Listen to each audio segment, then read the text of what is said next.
feel like when you chuck Chris Hemsworth and Idris Elba together, you just get a recipe for success. Extraction 2, Thor 1, Thor 2, Thor...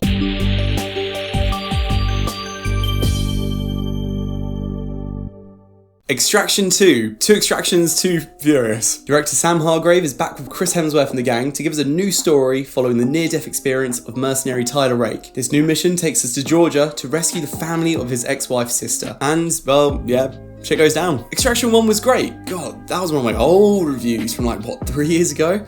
I like to think the quality of my videos has got a bit better since. But yeah, director Sam Hargrave, him having a lot of stunt coordinating experience in the past with films like Endgame and Infinity War, it made for really handy work when he directed his debut, which was the first one. And yeah, this sequel I was just very much excited for, and I'm really torn how to like properly sum it up, but I definitely think it's one of the more exciting action films of the year.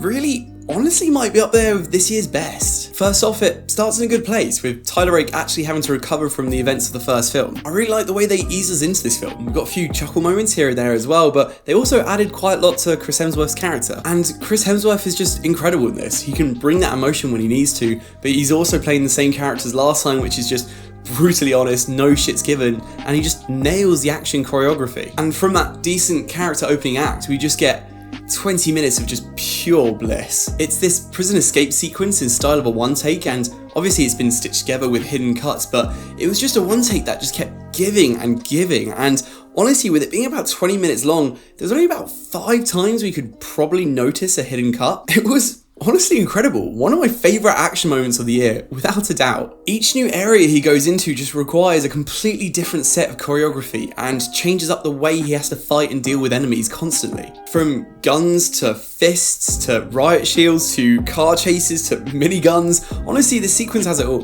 And I just can't imagine the work that went into it. There's one moment where you're in a prison courtyard, must be over 100 extras, and they are just absolutely smashing the crap out of each other.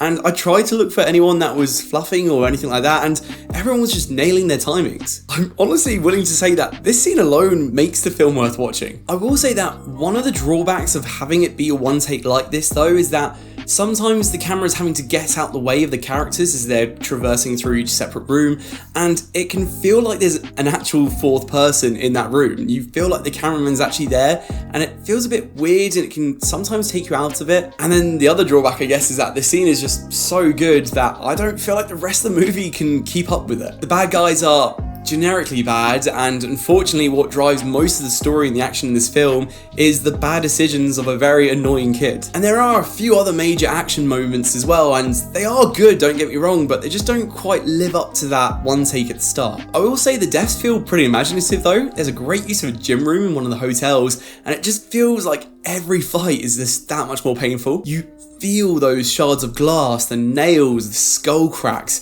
The action's pretty well framed, so it's easy to keep up with and maintain that sense of excitement. But I feel like there should be a much deserved shout out to the sound guys, because they really do enhance that combat. Some of the CG fire does look a bit noticeable, but aside from that, there was really nothing visually wrong with the film. I know I also joked about Idris Elba and Chris Hemsworth teaming up, but Idris Elba is only in the first and last 5 minutes in the film, so don't go into this expecting to see much of him if that's what you're wanting. You get some returners from the first film, but I can't really remember much about them anyway.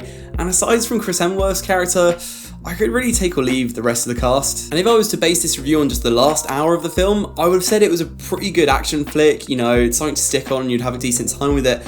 But the first hour is so good that it makes this so much more memorable for me. Also, password protect your phones would have solved a lot of this film's problems. Anyways, if you enjoyed the first, this is at least as good as that one, and you also don't really need to have seen the first one either to enjoy this, so don't feel like you have to. And on all fronts, if you just like action films, I think you'll really enjoy this one. It's out on Netflix now, so maybe you've already seen it, and if you have, I'd love to hear your thoughts down in the comments below. If you enjoyed this video, feel free to like and subscribe and all that, and as always, stay tuned for more reviews of movies, anime, and video games. Until next time guys, take care. Bye bye.